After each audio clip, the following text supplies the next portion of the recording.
Hello everyone, I am Hikmet Çeliker.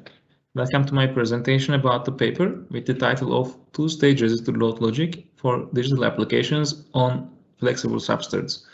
I am a PhD student of Leuven University in Belgium, and I am collaborating for my PhD project with imec Research Center also in Belgium. For this work, we have collaborated with Pragmatic Foundry, which is in United Kingdom. Here is the outline of my presentation. I will first start giving a brief introduction about thin film technologies and the proposed and the logic topology which we have proposed in the paper. And then I will compare the DC transfer characteristics of that logic topology with the conventional one-stage resistor-load logic topology. And I will continue with ring oscillator characteristics in order to evaluate the transient behavior of the proposed logic style and to compare it with one-stage resistor-load again.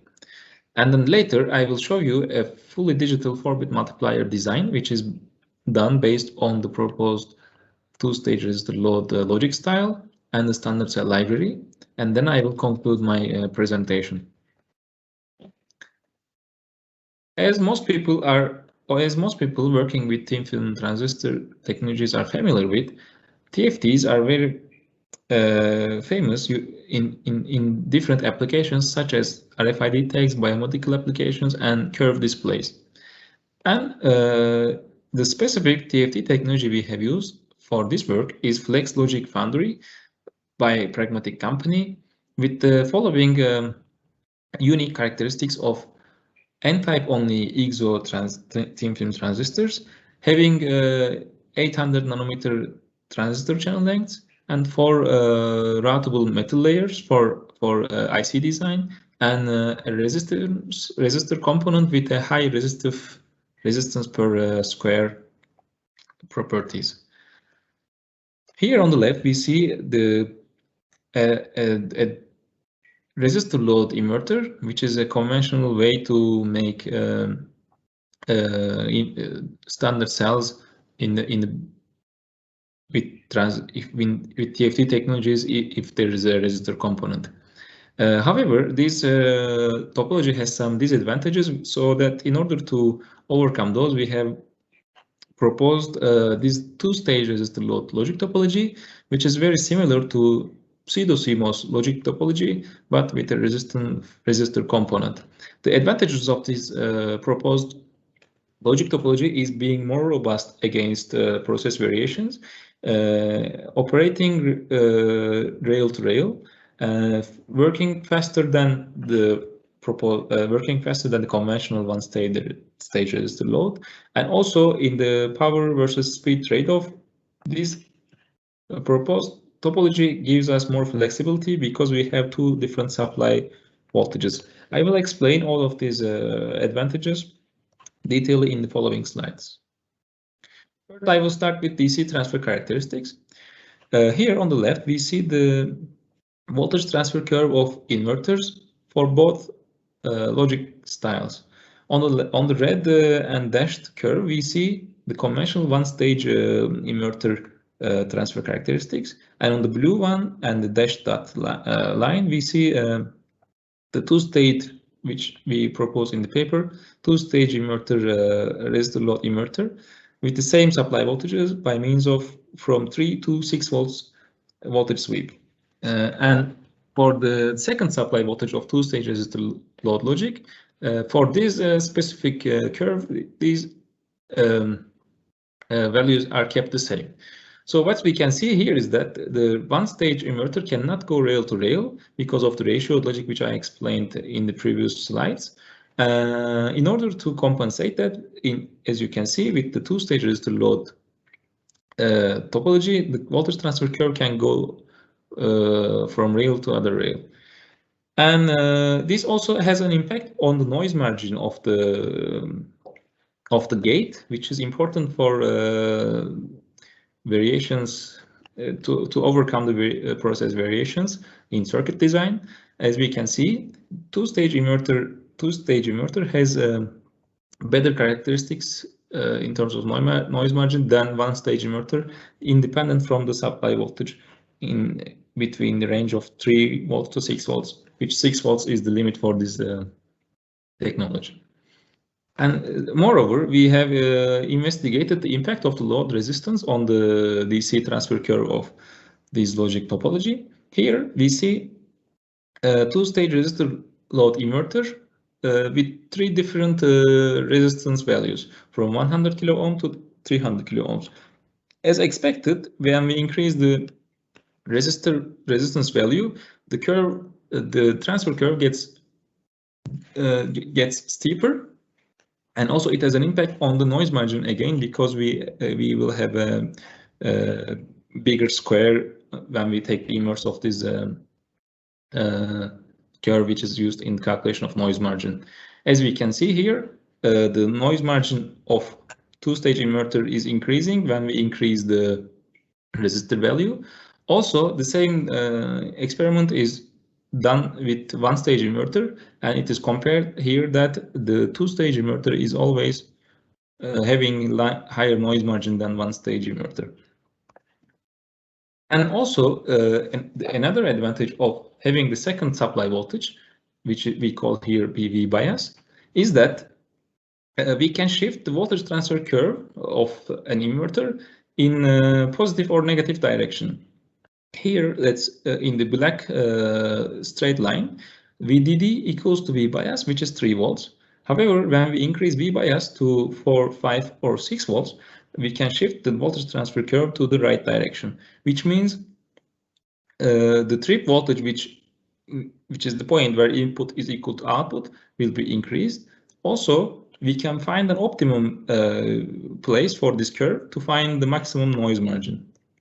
As we can see here, for this specific measured inverter, the maximum, which is better, the noise margin value is when VDD is 4 volts. When VDD is always 3 in all these curves, but V bias is 4 volts. And as I also explained, this trip voltage is increasing when we increase V bias value. So I will continue with ring oscillator characteristics. This is done by using designing and measuring 19-stage ring oscillator.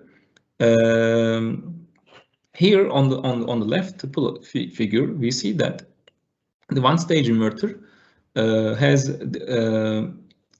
a trade-off between delay and power consumption per inverter. These values in the parentheses show the VDD values of the ring oscillator operating at that specific test. And when we increase VDD value, we see the delay is decreasing, but the power consumption is increasing. And to compare it with the two-stage proposed inverter, we have given VDD equal to V bias, and we have given the same voltage values from 2 volts to 5 volts. And from point A to point B, when we increase VDD to 3, 4, and 5, again, we see a similar behavior, that delay is decreasing, but power consumption is increasing, which is quite expected. However, when we keep the VDD at 2 volts and we increase V bias to 5 volts, then we see that our delay versus power curve changes to the closer to the origin, which means that we have, for example, for this 2 and 5, and compared to 5 and 5 volts, we have lower propagation delay and lower average power consumption for the same inverter, which is in the ring oscillator.